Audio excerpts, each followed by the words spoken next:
आणि दुसऱ्या बाजूने प्रिन्स आहे, तो जाळीची वरची बाजू टाकली. आणि सिमोनला पण तुम्ही बघू शकता की आपल्या सजाला जाळी कशा प्रकारे लावली जाते. सिमोन दाखवते आपल्याला. जाळी लावून झाल्यानंतर आम्ही नाश्ता करण्यासाठी सुरुवात केली. बोटीमध्ये जाळी लावून झाली आहे की 2 तास आम्ही विश्रांती घेतो, त्यामध्ये आम्ही नाश्तासुद्धा करून घेतो. नाश्ता करून झाला आणि आता जाळी खेचायला सुरुवात केली. आणि जाळीला बघा सुरुवातीलाच वाकटी मारलीत भरपूर सारी.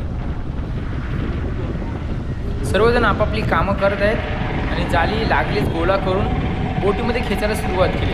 गॉर्डिनदादा आहे विजेवरती आपली जाळी खेचतोय आणि आता लवकरच मासली आपण उचलणार आहोत. बघा एका जाळीमध्ये आपल्याला ही मासली सापडली आहे.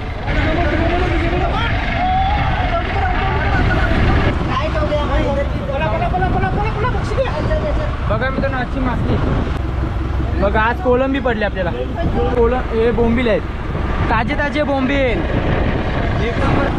बघा मित्र.